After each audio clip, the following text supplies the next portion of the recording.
నమస్తే, welcome to Andhraprabha. మనం గాంధీ భవన్లో ఉన్నాం. తెలంగాణలో అసెంబ్లీ సమావేశాలు వాడివేడిగా నడుస్తూ ఉన్నాయి. సో దీనిపైన మాట్లాడడానికి కోట్ల శ్రీనివాస్ గారు ఉన్నారు మనతో పాటు. అన్న చెప్పండి, ఎట్లా నడుస్తున్నాయి అసెంబ్లీ సమావేశాలు? కేసీఆర్ రావాలి రావాలి అన్నారు, కేసీఆర్ వచ్చిండు, ఎట్లా నడుస్తుంది? అసెంబ్లీ సమావేశాలు చాలా బ్రహ్మాండంగా నిర్వహిస్తుంది ప్రభుత్వము. గౌరవ ముఖ్యమంత్రి రేవంత్ రెడ్డి గారు, అదేవిధంగా స్పీకర్ గారు ఈ రాష్ట్రంలో ఉన్న సమస్యల పట్ల, ఈ రాష్ట్రంలో ఉన్న నిరుద్యోగ సమస్యల పట్ల, ఈ రాష్ట్రంలో జరుగుతున్న ప్రతి అభివృద్ధిని పవర్ పాయింట్ ప్రజెంటేషన్ ద్వారా శాసనసభకు సమర్పించడానికి, అదేవిధంగా ఈ 4 కోట్ల మంది ప్రజల కష్టాలను తీర్చే దశగా ఇలా శాసనసభ నడుస్తుంది. అయితే మీరు అడిగినట్టుగా ఇలా ప్రతిపక్ష నాయుడు ఖచ్చితంగా రావాలి. అధికార పక్షానికి ఎంత మరి బాధ్యత ఉందో ప్రతిపక్ష నాయకుని కూడా అంతే బాధ్యత అని చెప్పడంలో ఎలాంటి అతిశక్తి లేదు. కేవలం బడ్జెట్ సమావేశాల్లో గవర్నర్ ప్రసంగానికి రావడం కాదు, రోజు వచ్చి శాసనసభ జరుగుతున్నన్ని రోజులు కూడా చర్చల్లో పాల్గొనాలి. ఎందుకంటే తెలంగాణ ఇచ్చే నాటికి ఏ నీళ్ల కోసము, నిధుల కోసము, నియమాల కోసం ఏర్పడ్డ తెలంగాణలో శ్రీమతి సోనియా గాంధీ గారు ఆ రోజు 16,000 కోట్ల ధనిక రాష్ట్రంగా ఇస్తే, ఈ గత ప్రభుత్వంలో కేసీఆర్ గారి పాలనలో 7 లక్షల కోట్ల అప్పు ఏ విధంగా అయింది, దానికి సమాధానం చెప్పవలసిన సమయం ఆసన్నమైంది. కనుకనే గౌరవ ముఖ్యమంత్రి గారు కోరుతా ఉన్నారు, ప్రతిపక్ష నాయకుడు ఖచ్చితంగా శాసనసభకు వచ్చి ఈ యొక్క అప్పుల రాష్ట్రంగా తీర్చిదిద్దడం గల కారణం ఏమిటిది?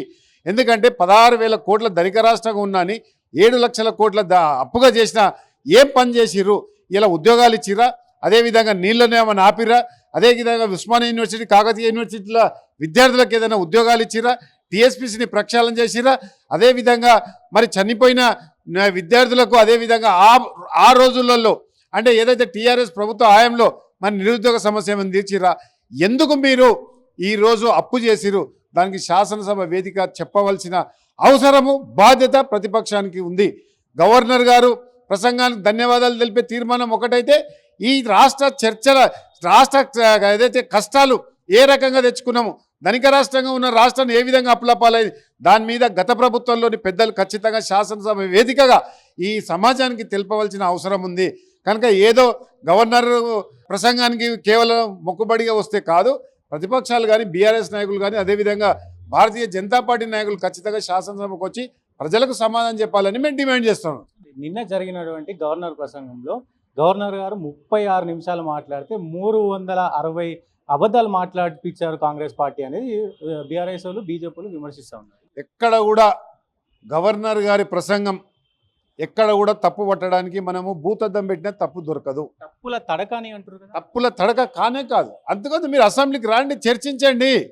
మీరు ఏదో నిజంగా కూడా ప్రజాస్వామ్యం మీద విలువ ఉంటే, ప్రజాస్వామ్యం మీద గౌరవం ఉంటే, రాజ్యాంగం మీద గౌరవం ఉంటే గవర్నర్ గారు మాట్లాడుతున్నప్పుడు అట్లా చిల్లరమల్లర ఆందోళన చేయొచ్చా?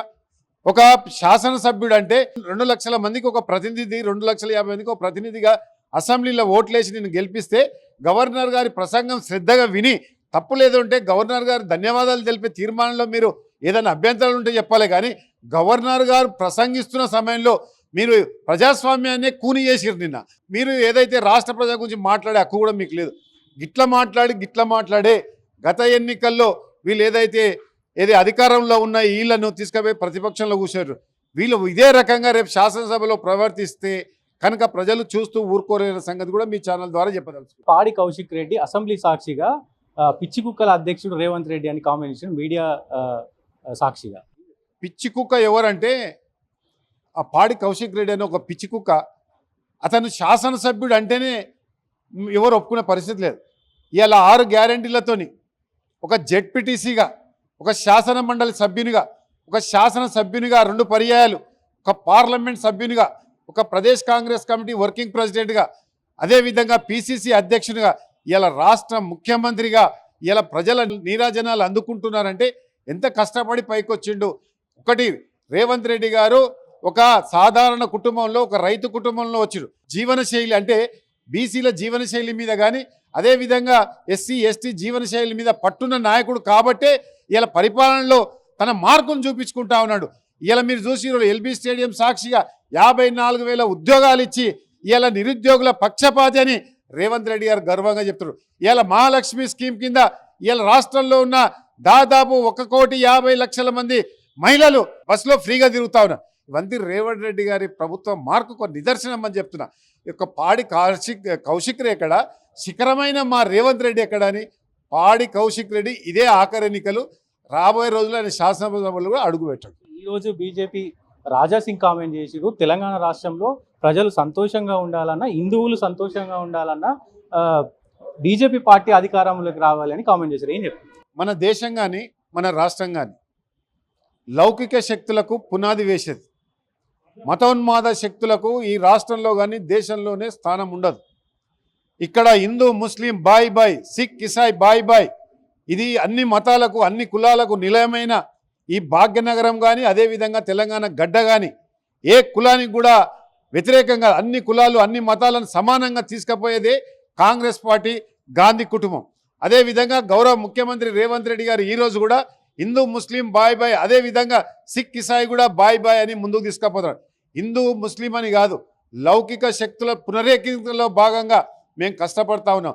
కానీ ఒక మతోన్మాద శక్తులను, ఒక భాగ్యలక్ష్మి గుడిని అడ్డం పెట్టుకొని రాజకీయాలు చేసే ఈ దుష్ట శక్తులను ఖచ్చితంగా ఈ తెలంగాణ పొలిమేరలు దాటేదాకా రేపు రాబోయే రోజుల్లో తరుముతరన్న సంగతి కూడా ఈ సందర్భంగా మనం చేస్తాం. విజయశాంతి గారికి ఎమ్మెల్సీ ఇవ్వడంపై మీ కాంగ్రెస్ పార్టీలోనే అసంతృప్తి ఉంది, చాలా మంది సీనియర్ లీడర్స్ ఉన్నారు, లేడీస్ కూడా ఉన్నారు దాంట్లో, సో అని విమర్శలు వస్తున్నాయి. ఏం చెప్తారు? ఇప్పుడు విజయశాంతి గారి నియామకము ఏఐసిసి పెద్దలు గౌరవ ముఖ్యమంత్రి రేవంత్ రెడ్డి గారు తీసుకున్న నిర్ణయం.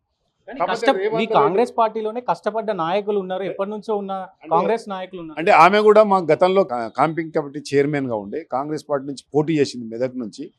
గత ఎన్నికల్లో కూడా ఆమె క్యాంపింగ్ చేయడం జరిగింది. ఒక మహిళ, ఖచ్చితంగా ఒక మహిళకి ఇవ్వాలి కాబట్టి విజయశాంతి గారికి ఇవ్వడం జరిగింది. ఇంకొకటి, ఆ నియమం మీద నేను మాట్లాడడం అంత సబబు కాదు, ఎందుకంటే ఏఐసిసి పరిధిలో పెద్దలు మాట్లాడాలి. ఇప్పుడు దయాంకర్ గారికి ఇచ్చారు, ఒక ఉద్యమ నాయకునికి ఇచ్చారు, మా దగ్గర జనరల్ సెక్రటరీ ఉండే, మా దగ్గర వాళ్ళిద్దరికి ఇచ్చిన దాంతో ఏం విమర్శిస్తలేదు. కానీ విజయశాంతి గారి కంటే సీనియర్ లేడీస్ కూడా ఉన్నారు, మహిళా లీడర్స్ కూడా ఉన్నారు, కాంగ్రెస్ ని 20 ఏళ్ల నుంచి అట్టు పెట్టుకున్న వాళ్ళు ఉన్నారు, సో వాళ్ళకి ఇవ్వలేదు, ఈమెకి ఎందుకు ఇచ్చినట్టు అని. ఇప్పుడు విజయశాంతి గారికి అవకాశం అంత ఇచ్చిందో, మిగతా లేడీస్ కూడా, మిగతా మహిళలు కూడా ఖచ్చితంగా రేవంత్ రెడ్డి గారు హామీ ఇచ్చారు. మిగతా ఎంతమంది మహిళలు కష్టపడుతున్నారో ఇలా వేసేసి ఒక ప్రణాళికాబద్ధంగా అందరికీ అకామిడేట్ చేస్తుంది కాంగ్రెస్ పార్టీ. ఎస్సీ ఎస్టీ బీసీలు అందరికీ న్యాయం చేసే పార్టీ, ప్రజాస్వామ్యం ఉన్న పార్టీ, ఏ వ్యక్తులకు కూడా వ్యతిరేకం కాని పార్టీ, ముఖ్యంగా బీసీలకు ఇలా పెద్దపీట వేస్తున్న పార్టీ కాంగ్రెస్ పార్టీ. ఇలా మైనార్టీలను కూడా అన్ని విభాగాలలో కూడా పూర్తి చేస్తాం. ఇలా ఎస్టీకి శంకర్ నాయక్ గారికి, ఎస్సీకి దయాకర్ గారికి ఇచ్చు, మహిళగా మరి విజయశాంతి గారు కూడా ఏం జరిగింది.